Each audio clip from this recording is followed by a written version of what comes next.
بسم اللہ الرحمن الرحیم۔ ڈیئر اسٹوڈینٹس، السلام علیکم۔ امید کرتا ہوں کہ آپ لوگ سارے خیریت سے ہوں گے۔ ڈیئر اسٹوڈینٹس، انگلش کلاس 9 جو کہ پنجاب ٹیکسٹ بک کا نیا کورس ہے، اس کے یونٹ نمبر 3 کے آج کویسچن آنسرس اور سمری کریں گے۔ تو اس یونٹ نمبر 3 کا نام ہے ڈیفوڈیلز، جو کہ ایک پویم ہے۔ تو پہلے کریں گے کویسچن آنسرس اور پھر آخر میں اس کا سمری کریں گے۔ تو چلو سٹارٹ کرتے ہیں۔ Question number 1، what is the central theme of the poem daffodils? یعنی نظم ڈیفوڈیلز کا مرکزی خیال کیا ہے؟ تو اس کا آنسر ہے the central theme of the poem daffodils is the beauty of nature and how this beauty brings peace and joy to the human mind. یعنی نظم ڈیفوڈیلز کا مرکزی خیال قدرت کی خوبصورتی ہے اور یہ کہ یہ خوبصورتی انسان کے ذہن کو سکون اور خوشی فراہم کرتی ہے۔ اچھا، question number 2، describe the sitting where the poet saw the daffodils. یعنی اس جگہ کی وضاحت کرے جہاں شاعر نے نرگس کے پھول دیکھے۔ ڈیفوڈیلز کہتے ہیں نرگس کے پھول۔ اچھا، how does this setting contribute to the overall mood of the poem?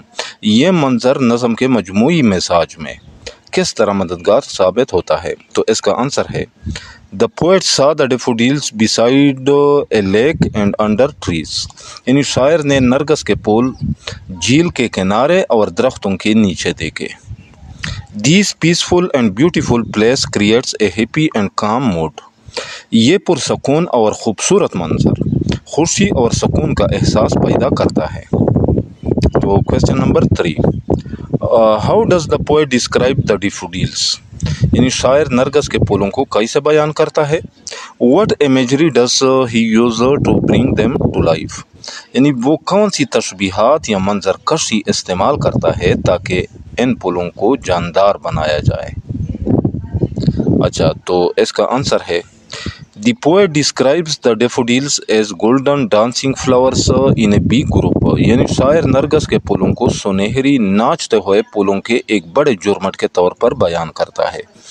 He compares them to shining stars and uses words like fluttering, dancing and tossing to create a lively picture۔ یعنی وہ ان کا موازنہ چمکتے ہوئے ستاروں سے کرتا ہے اور پڑپڑاتے، ناچتے اور جھومتے جیسے الفاظ استعمال کرتا ہے تاکہ ایک جاندار منظر پیش کر سکے۔ اچھا، question number 4، identify and explain the use of personification in the poem. یعنی نظم میں تشبیہ با انسان کی نشاندہی کرے اور اس کی وضاحت کرے۔ پرسانیفیکیشن کہتے ہیں تشبیہ با انسان، یعنی کسی چیز کو جب ہم تشبیہ دیتے ہیں، یعنی اس چیز کو جب ہم انسانی خوبی بیان کرتے ہیں کسی بے جان چیز میں، تو اس کو پرسانیفیکیشن کہتے ہیں۔ اچھا، تو اس کا آنسر ہے the poet gives human actions to daffodils like dancing and being happy. یعنی شاعر نرگس کے پھولوں کو انسانی خصوصیات دیتا ہے جیسے کہ ناچنا اور خوش ہونا۔ This personification makes the flowers seem alive and joyful. یہ تشبیہ با انسان پھولوں کو جاندار اور خوش نظر آنے والا بناتی ہے۔ Question number 5، what is the effect of the rhyme scheme on the poem's rhythm and flow؟ یعنی نظم کے قافیہ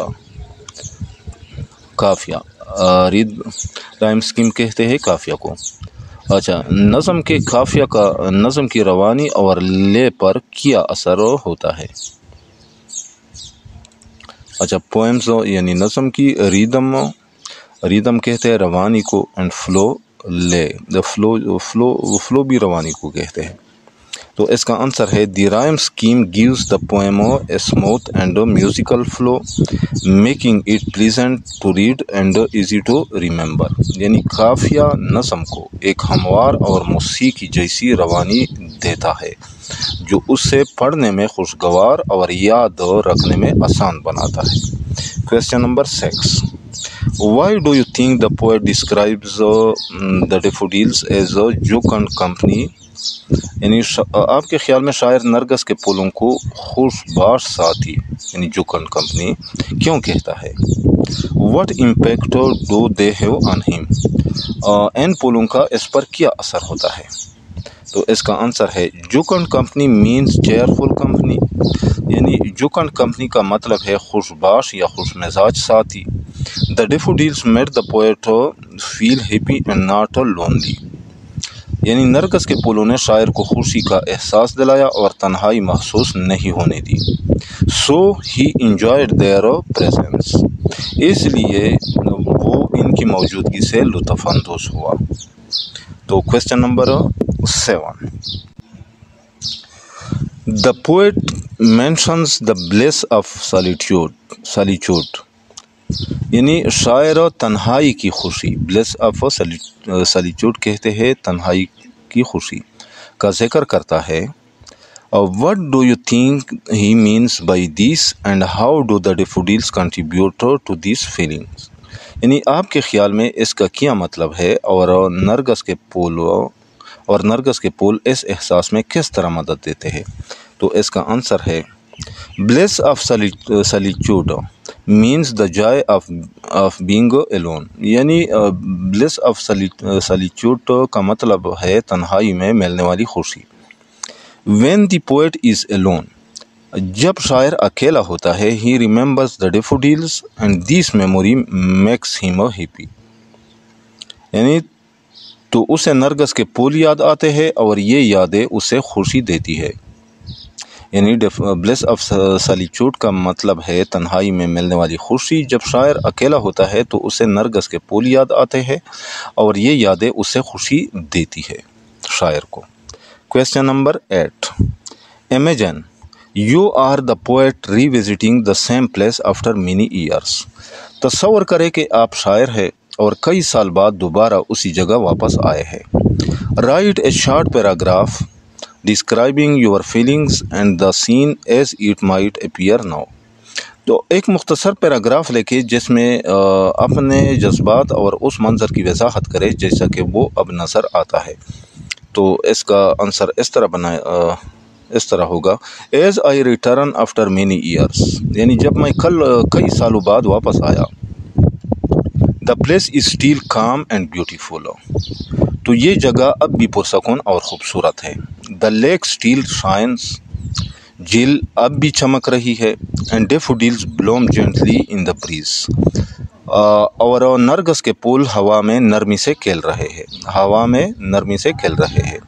memories rush back and my heart feels with the same piece and joy I felt long ego, یعنی یادیں دوبارہ تازہ ہو گئی اور میرا دل اسی سکون اور خوشی سے بھر گیا جو میں نے برسوں پہلے محسوس کی تھی۔ تو یہ تھے کویسچن آنسرز اس یونٹ نمبر 3 کے۔ تو اب سمری کرتے ہیں۔ تو اس کا سمری میں نے آلریڈی بنایا ہوا ہے، اس کو پڑھ لیتے ہیں تاکہ آپ لوگوں کو سمجھ آ سکے۔